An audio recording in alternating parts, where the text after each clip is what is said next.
Good evening and welcome to News from the Dome. I'm your host, Zip Osborne, coming to you live from the Pirate Queen's flagship, the HMS Nadia, traveling somewhere on Tarian 347. That's right, folks. Not knowing who to trust, Elka and I find ourselves in quite the predicament. You'll recall from my last broadcast that the pirates saved Elka and I from certain death as they lifted us to safety, seconds before the hover train we were traveling aboard went up in a ball of fire. Tonight, I share with you the story of how Elka and I returned to the dome undercover to witness our own memorial service. So let's get to it. It was early morning, and Elka and I were riding Warlabeasts through a maze of deep canyons carved into the mountains called the Fangs. It is within these canyons that Nadia and her pirates have their secret lair. The pirates had spent the previous day teaching Elka and me how to ride these wonderful creatures. My rear was a bit sore from the experience. Turns out Warlabeasts are not very forgiving of novice riders. We rode out of the canyon and found ourselves looking over a large basin, painted in hues of pink and blue. This is the place known as the Coral Basin. From our vantage point, I could see the quarry, where coral is mined and later processed into concrete. From here, we traveled for several hours across vast nothingness toward the Tracimi Plateau. I hoped to reach it before the cool morning air surrendered to the excruciating heat that the afternoon was sure to deliver.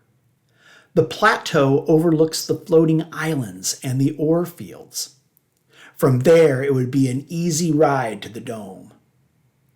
Along the way, we ran into an ancient goo pit. The planet is pocked with these relics, left behind by floating islands that had come to a halt for long periods of time. Thousands of years, I suppose. The island would deposit its oozing runoff, creating these pits. Over time, it is believed the islands make their way to this equatorial region and eventually rise up out of the atmosphere.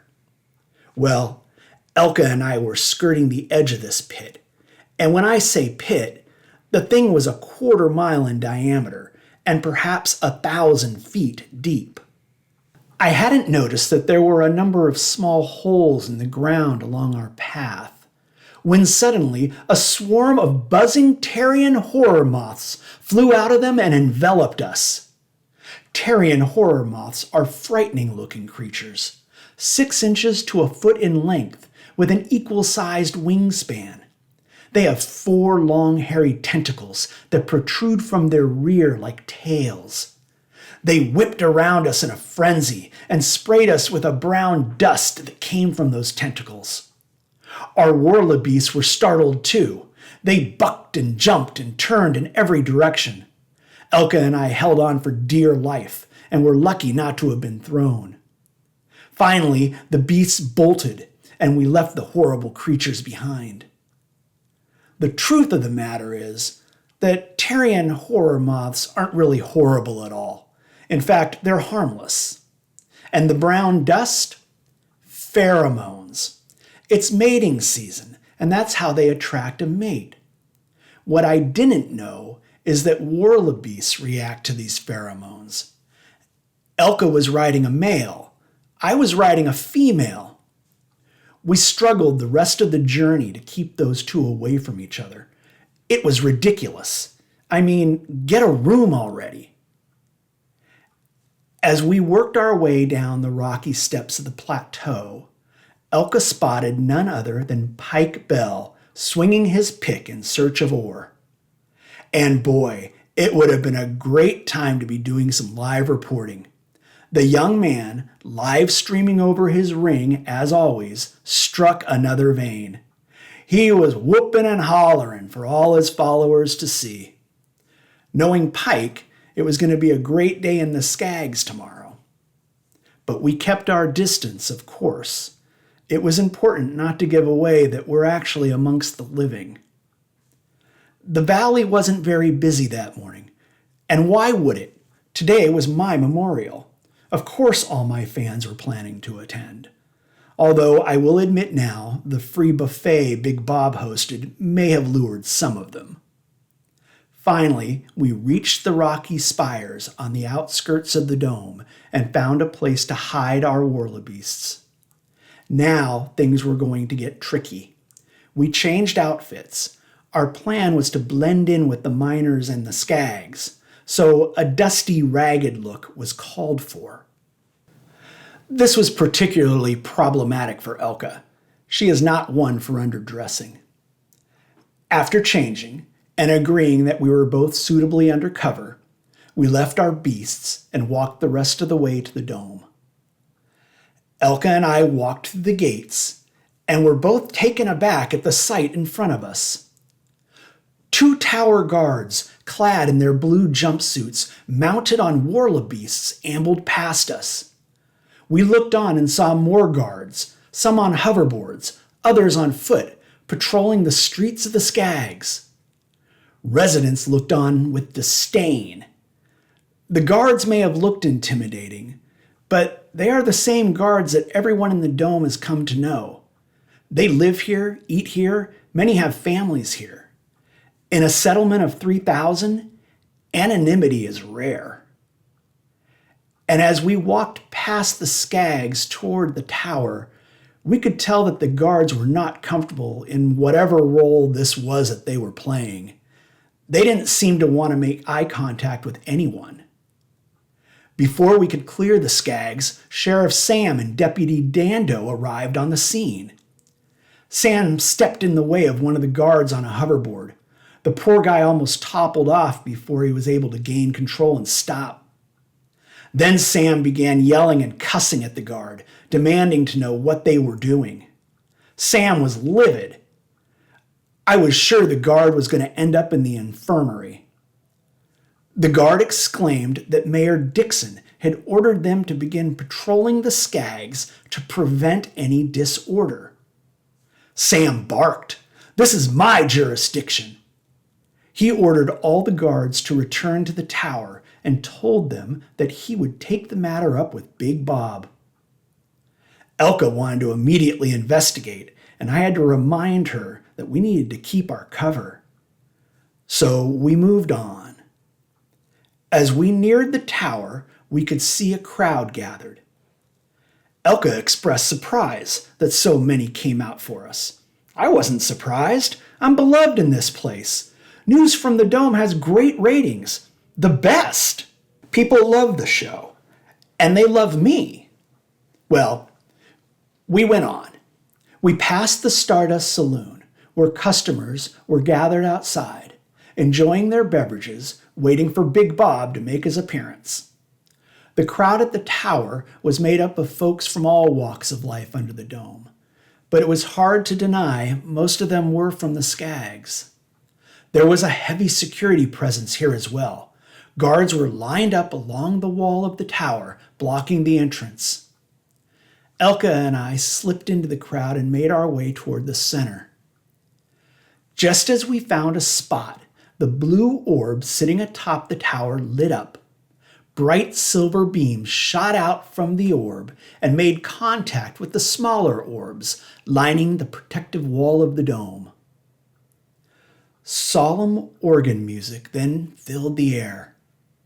The crowd hushed, and all eyes rised up toward the lone balcony high above us near the top of the tower. That was where Big Bob's office was, and where in a moment he would appear. The entire thing was a ridiculous spectacle. Oh, it's Elka. Elka, say hi to our listeners. Hello, listeners. Be sure to tell them about how we found the Warlebeast. Elka! What? It's the only uplifting part of the story. I'll get to it. Ladies and gentlemen, that was reporter in the field, Elka Mismon. Now, where was I? Yes, we were waiting for Bob, and he didn't disappoint. The music quieted, and Big Bob's huge jowly face was suddenly staring down at us, projecting across the entire dome. Then he stepped out onto the balcony and looked down on us in person. Dressed to the nines, he waved like a king to his subjects. It was repulsive. There was an awkward moment of silence that seemed to last forever, until finally several of the guards began clapping. And as if on cue, Bob put out his hands, gesturing for the overwhelming applause to stop. All 3 guards stopped clapping. As memorials go, I was a little disappointed. Thinking of others isn't one of Bob's strong points, but heck, he could have spent a few minutes on topic. He pronounced us dead, said it was sad, and that we'd be missed. Then he went straight into announcing that a talent search was underway for my replacement, and that resumes for Elka's job were being accepted. He promised that News from the Dome would be back on the air soon. Elka whispered in my ear that she just wanted to report the news, and that maybe we should announce our survival and try to get our jobs back. Before I could think of a response, a woman standing next to us commented to her companion that Bob must be over the moons with our deaths. Now he could control the news. My ears were perking, curiosity peaking, when loud yelling erupted from behind us. Then, smash! A glass bottle shattered against the tower wall above the guards.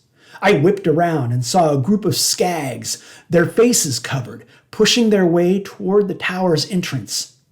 2 of them held signs that read, "Zorcorp are kidnappers."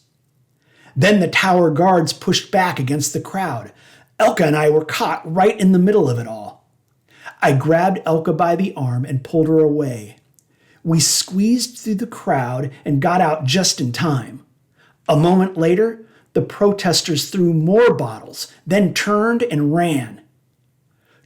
The 2 guards on Warlebeasts galloped after them, and the guards at the tower formed a human wall, shields out, and pushed the crowd back. Some people fell to the ground and disappeared under the feet of those retreating and those pursuing. Elka and I retreated to an empty alley where we waited for the commotion to die down. Elka and I decided to split up, see if we could access our apartments and gather some belongings, then meet back at the Skags. I admit I got really nervous approaching my apartment. What if someone recognized me? What if I was locked out? Worse, what if someone was on the other side of the door waiting for me? My imagination went wild. 10 minutes must have gone by as I stood outside the building, contemplating the possibilities. But when I finally gained the courage to go in, it was all anticlimactic. No one was around to notice me, no assassins waiting to take me out. So I gathered some clothes and got the heck out of there. Getting out of the dome turned out not to be so easy. The events at the memorial led to the tower guards being everywhere, searching for the masked culprits. We were forced to lay low for longer than expected, and when we finally slipped out, we were way behind schedule. Nadia had been very clear that we needed to make it to the rendezvous before the evening meteor shower arrived. Now, to Elka's favorite part of the story. When we reached our Warlebeasts, we found them laying together. Well, more like cuddling. They were sweaty and panting. Elka burst out laughing. I stood there confused for a moment. Then, good grief, pheromones. They didn't appreciate us pulling them apart. It took a while to get going. But we did, finally, and we made it to the ore fields. To my relief, HMS Nadia was there waiting. And good thing, too. We had spent too much time at the dome, and then dealing with the lovebirds. The evening meteor storm had reached us, and meteors were slamming onto the ground only a few hundred yards away, and closing in fast. If Nadia had lost patience and left, Elka and I would most certainly have been killed. My debt to Nadia is piling up. and I'm pretty sure she doesn't take installments. Well, for the moment, our hosts have allowed us to tag along rent-free, and for that I am grateful. And I'm also grateful that I can continue broadcasting to you, my wonderful audience. So, until next time, I'm Zip Osborne, signing off. Good night and good luck. We at the Dome appreciate you listening. If you're enjoying this podcast, please share, subscribe, and like. Thank you.